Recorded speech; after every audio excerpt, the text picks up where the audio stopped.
नमस्कार दोस्तों, स्वागत है आपका एक बार फिर से हमारे इस चैनल द सनातन शास्त्र पर। दोस्तों, अगर आप अपने जीवन में कुछ नया सीखने की चाह रखते हैं तो चैनल को सब्सक्राइब जरूर कर लें। आप हमारे वीडियो का टाइटल तो देख ही चुके हैं कि श्री कृष्ण जन्माष्टमी ले आना, ये 5 चीज घर भर जाएगा पैसों से। तो इस वीडियो को ध्यान से देखिए, ध्यान से सुनिए। अगर आपको समझ में नहीं आते तो कमेंट बॉक्स में कमेंट करके पूछ सकते हैं। कोई भी परेशानी, कोई भी समस्या है आप जिससे जूझ रहे हैं तो कमेंट बॉक्स में पूछिए, हमारे द्वारा या हमारे टीम के द्वारा बिल्कुल ही आपकी मदद की जाएगी। तो भादो माह के कृष्ण पक्ष की रोहिणी नक्षत्र में भगवान श्री कृष्ण ने जन्म लिया था। और कहाँ जन्म लिया था? तो मथुरा के जल में। और यह अष्टमी तिथि को जन्म लिया था, इसलिए जो अष्टमी तिथि है भादो माह की रोहिणी नक्षत्र की, इसको श्री कृष्ण जन्माष्टमी मान करके हम जो भगवान श्री कृष्ण की पूजा करते हैं। तो इस वर्ष 2023 में कृष्ण जन्माष्टमी को लेकर के बहुत से लोग भ्रमित हैं कि कृष्ण जन्माष्टमी कब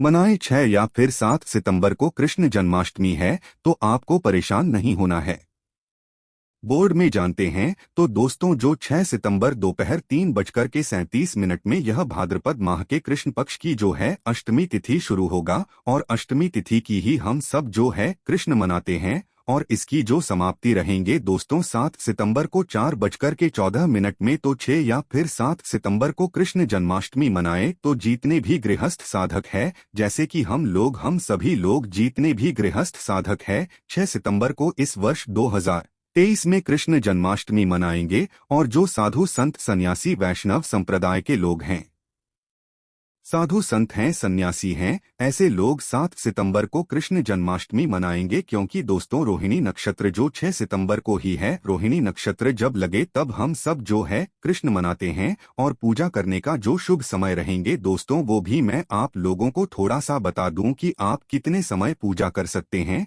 कृष्ण जन्माष्टमी के दिन। तो दोस्तों रात्रि 11:57 में जो पूजा करने का शुभ मुहूर्त शुरू होगा, जिसकी समाप्ति तिथि रहेंगे 12:42 अर्थात 46 मिनट का आपको कुल समय रहेंगे।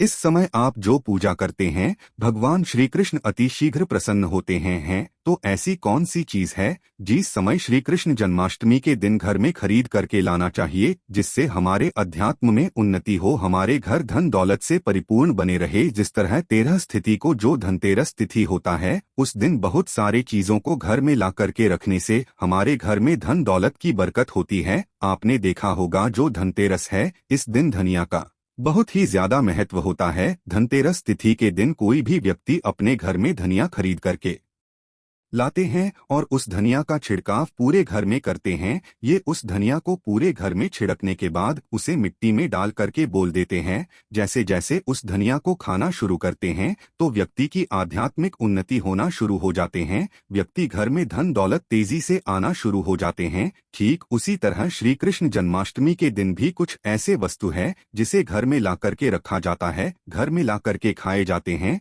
घर में ला करके भगवान श्री कृष्ण को चढ़ाए जाते हैं। तो आज मैं आप लोगों को 5 ऐसे वस्तु के बारे में बताऊंगा जिससे श्री कृष्ण जन्माष्टमी के दिन कोई भी व्यक्ति ध्यान से श्री कृष्ण जन्माष्टमी के दिन कोई भी व्यक्ति से ला करके भगवान श्री कृष्ण को समर्पित करते हैं। तो ऐसे व्यक्ति के साथ जन्मा की दरिद्रता, ऐसे व्यक्ति की कैसा भी परेशानी, बुरा समय, सारे बुरे समय को, सारे परेशानी को भगवान श्री कृष्ण स्वयं हर लेते हैं। आप भी अगर भगवान श्री कृष्ण को मानते हैं, भगवान श्री कृष्ण के प्रति आपकी आस्था है, तो कमेंट बॉक्स में जय श्री कृष्ण सदा सहाय जरूर लिखना। और हाँ, वीडियो में आगे बढ़ने से पहले अभी तक आपने हमारे वीडियो को लाइक नहीं किया है तो लाइक कर देना। और इस वीडियो को फायदे के लिए पूरा ध्यान से देखना, ध्यान से सुनना कि जो जानकारी बताऊंगा, जानकारी समझ में नहीं आते, बाद में चल करके आपको समझ में नहीं आएंगे, तो इस जानकारी को किसी पेन कॉपी में नोट करके लिख लेना, बाद में चल करके यह जानकारी आपको आगे काम आएंगे। तो श्री कृष्ण जन्माष्टमी के दिन कौन सी ऐसी चीज है जिससे हमें घर में ला करके रखना चाहिए, जिससे भगवान श्री कृष्ण की कृपा प्राप्त हो। भगवान श्री कृष्ण को संसार के धन का धनपति कहा जाता है। जी हाँ मित्रों, जो धन देने का अधिकार केवल लक्ष्मी माता को है, परंतु किसके भाग्य में किसे कितना धन देना है, यह अधिकार भगवान श्री विष्णु जी को है, और विष्णु जी ही भगवान श्री कृष्ण के स्वरूप है। भगवान श्री कृष्ण आज भी जागृत अवस्था में आपने देखा होगा पुरी में भगवान श्री कृष्ण के हृदय रखे गए हैं। जो जगन्नाथपुरी है उसमें भगवान श्री कृष्ण के हृदय रखे गए हैं। भगवान श्री कृष्ण आज भी जागृत अवस्था में है, जागृत रूप में है।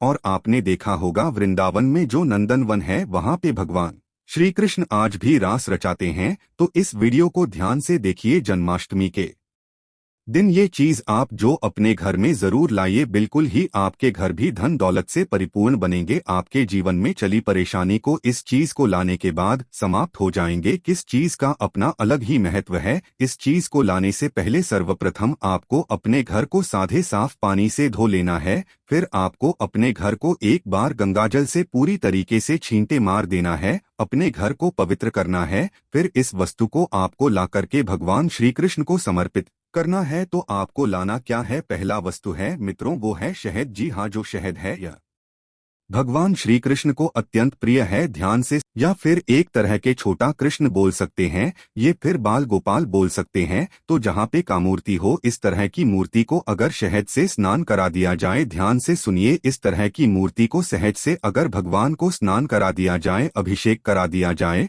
और इस सेहत को अगर कोई भी व्यक्ति थोड़ा थोड़ा खाना शुरू कर देते हैं, या फिर इस शहादत का छींटा अपने घर में मारते हैं, तो ये घर के वास्तु दोष को समाप्त करते हैं। अगर व्यक्ति की जीवन में किसी भी तरह के दोष लगा हो, उस दोष का भी भगवान श्री कृष्ण निवारण करते हैं, हल करते हैं। उस तरह के दोष से भगवान श्री कृष्ण उसे बचाते हैं। और जहाँ पे ये भगवान श्री कृष्ण को सेहत से नहलाया जाता हो, वह स्थान, वह घर तीर्थों के समान हो जाते हैं, वह घर पवित्र हो जाते हैं। उस घर में साक्षात लक्ष्मी आती है, उस घर में कभी भी अन्न धन की कमी नहीं होती। यह पहला श्री कृष्ण जन्माष्टमी के दिन आप जरूर करना। आपके जीवन में चले परेशानी, आपके जीवन में चले सारे कष्ट दूर हो जाएंगे। दूसरा वस्तु के बारे में बता रहा हूँ, तो भगवान श्री कृष्ण को जो दूसरा वस्तु जो है आप चढ़ा सकते हैं। जो वीडियो है यह भगवान श्री कृष्ण को अत्यंत प्रिय है, और यह मां सरस्वती के भी जाए तो प्रिय। एक तरह के बाद यंत्र है। तो जो व्यक्ति भगवान श्री कृष्ण को बीड़ा चढ़ाते हैं, ऐसे व्यक्ति की बुद्धि तीव्र हो जाते हैं। ऐसे जो व्यक्ति हैं यह आगे चल करके गुणकारी बनते हैं। ऐसे व्यक्ति एक तरह के गिद्ध संगीत के माध्यम से आगे बढ़ते हैं। ऐसे व्यक्ति राजनेता बनते हैं। तो जो व्यक्ति भगवान श्री कृष्ण को कृष्ण जन्माष्टमी के दिन पीड़ा भेंट करते हैं, ऐसे व्यक्ति की अध्यात्म उन्नति होता है। ऐसे व्यक्ति राजनैतिक बनते हैं। फिर ऐसे व्यक्ति आगे चल करके जो कहा जाए संगीत आगे बढ़ते हैं। तीसरा है मोरपंख। ध्यान से सुनिए, यह जो मोरपंख अगर कृष्ण जन्माष्टमी एक दिन मोरपंख अगर आप ला करके भगवान श्री कृष्ण को समर्पित कर देते हैं, तो मोरपंख को बहुत ही पवित्र समझा जाता है। यह घर में सकारात्मक ऊर्जा को बढ़ाने का काम करते हैं। घर में नकारात्मक ऊर्जा उसे समाप्त कर देते हैं। भगवान श्री कृष्ण अपने मुकुट में स्वयं मोरपंख धारण किए हुए हैं। तो एक काम करना, श्री कृष्ण जन्माष्टमी के दिन मोरपंख जरूर खरीद करके लाना, भगवान श्री को समर्पित करना। इस श्री कृष्ण को समर्पित करने के बाद इस मोर पंख को आपको अपनी तिजोरी में रख लेना है। तो यह आपके घर में धन दौलत की बरकत कराएंगे। अगर मोर पंख को सादे पानी से नहला करके अगर इस पानी का छींटा आप घर में मारेंगे, तो आपके घर के जितने भी वास्तु दोष है वो समाप्त हो जाएंगे। क्योंकि मोर पंख को वास्तु दोष समाप्त करने वाला कहा जाता है। मोर पंख से जिस घर में मोर पंख का छींटा मारा जाए, यह फिर मोर पंख का पानी का जिस घर में छींटा मारा जाए, स्नान कराया जाए, उस घर में साक्षात लक्ष्मी, उस घर में साक्षात लक्ष्मी आ जाती है।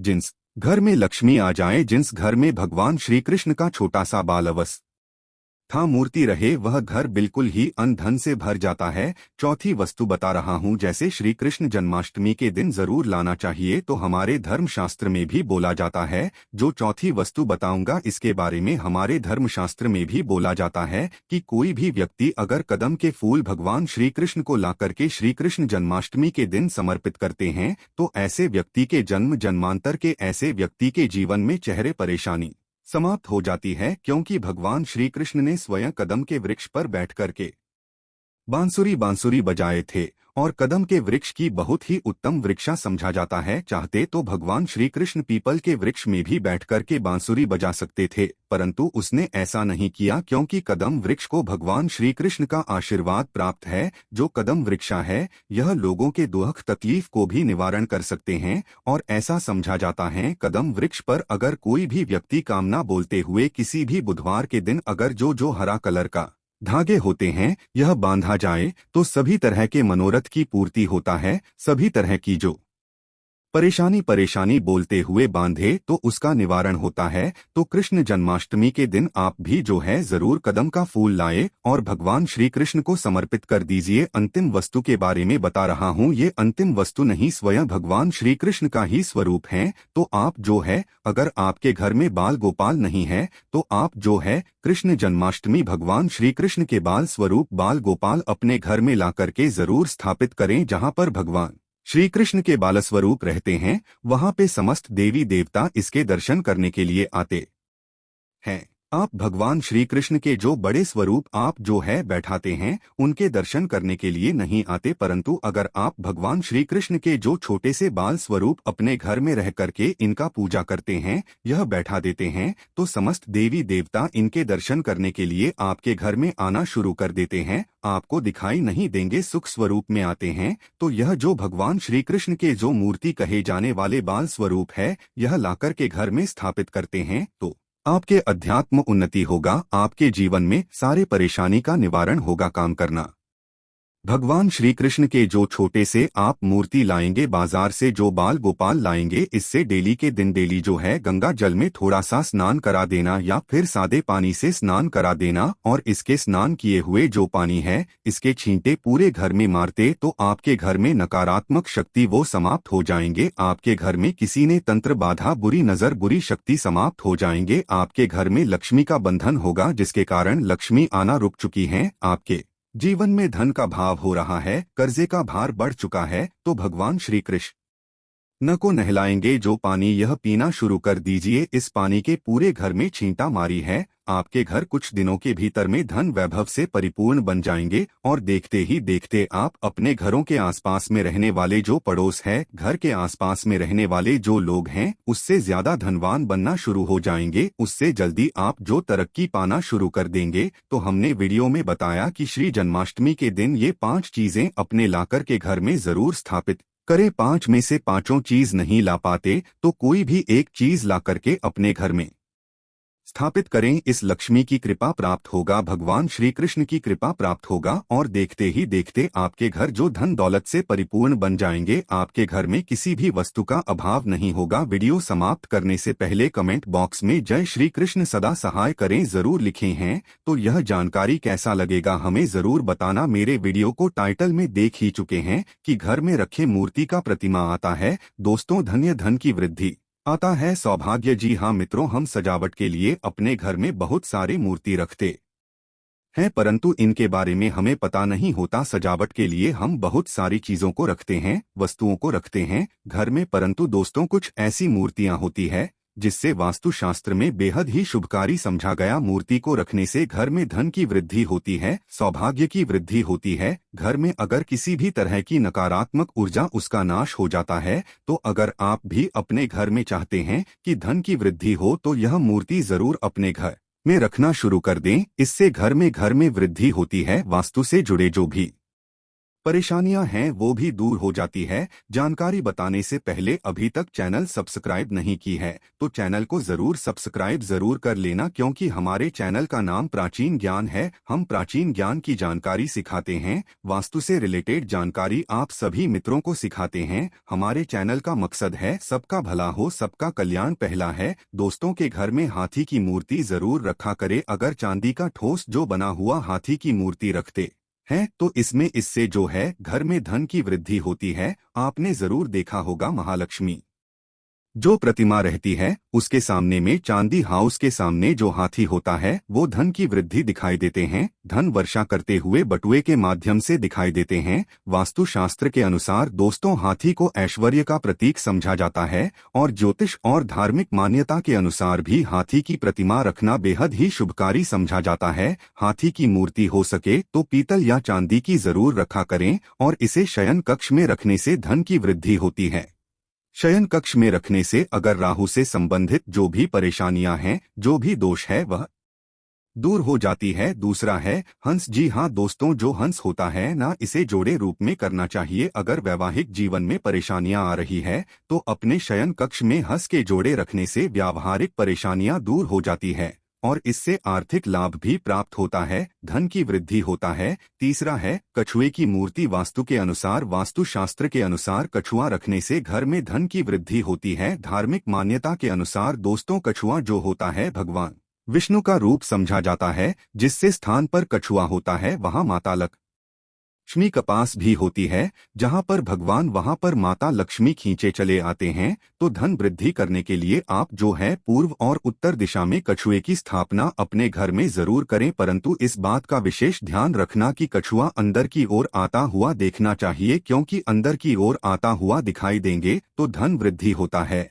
और अगर घर की अब ऐसा रख देते हैं कि बाहर की ओर जाते हो तो इसे धन की वृद्धि नहीं बल्कि धन की नाश भी हो सकती है। तो कछुआ कैसे रखना है कि घर के अंदर की ओर आते हुए होना चाहिए, इससे धन की वृद्धि होता है। इसके बाद दोस्तों चौथे नंबर पर आते हैं। जी हाँ दोस्तों, जो गाय होते हैं ना, हमारे हिंदू धर्म में अति पूजनीय समझा जाता है और वास्तुशास्त्र अनुसार अगर घर पर पीतल की बनी हुई गाय की मूर्ति रखते हैं तो इसे बेहद ही शुभकारी समझा जाता है, क्योंकि गाय में समस्त तरह के देवी देवता होते हैं। अगर पीतल की बनी हुई गाय की मूर्ति को प्रतिदिन स्नान करते हैं तो निश्चित रूप से माँ लक्ष्मी खींचे चले आती है, धन की वृद्धि होती है। इसमें किसी भी तरह का संदेह नहीं है। अगर आप भी चाहते हैं दोस्तों धन से समृद्धि से एकदम संपन्न बनना चाहते हैं तो गाय की जरूर मूर्ति रखें और इसे डेली की स्नान करें। भगवान विष्णु की कृपा प्राप्त होती है, कृपा प्राप्त होता है, माँ लक्ष्मी की कृपा प्राप्त होना शुरू हो जाती है और आप हर तरह से धन से संपन्न बन जाएंगे। तो ये छोटे छोटे उपाय को जरूर करें। किस्मत को आजमाने के लिए स्वयं भगवान कृष्ण ने कदम के वृक्ष पर बैठ, कदम के पवित्र वृक्ष समझा जाता है और शास्त्रों के अनुसार इसे देव वृक्ष की तुलना मां गंगा नदी से किया है। जिस तरह देवी गंगा अपने भक्तों का पाप हर लेती है, दुख हर लेती है, दोस्तों ठीक उसी तरह यह वृक्ष अपने शक्ति के प्रभाव से जिसके भी पास में रहता है उसका दुख दरिद्रता का नामो निशान तक मिटा देता है, उस व्यक्ति को धन वैभव से बना देता है। तो आइए जानते हैं इस वृक्ष से कैसे धन प्राप्त किया जा सकता है। मित्रों, जानकारी बताने से पहले आप सभी से छोटा सा निवेदन है, छोटा सा अनुग्रह है। चैनल अभी तक सब्सक्राइब नहीं किया तो चैनल को सब्सक्राइब जरूर कर लेना। हमारे चैनल में इस तरह के ज्ञानवर्धक जानकारी आप सभी मित्रों को सिखाए जाते हैं, बताए जाते हैं। तो आज भी इस वृक्ष पर भगवान श्री कृष्ण की दिव्यांश स्वयं बैठा हुआ होता है। ऐसा इस वृक्ष को भगवान श्री कृष्ण का आशीर्वाद प्राप्त है। आज के लिए इतना ही। जय श्री मुरली मनोहर।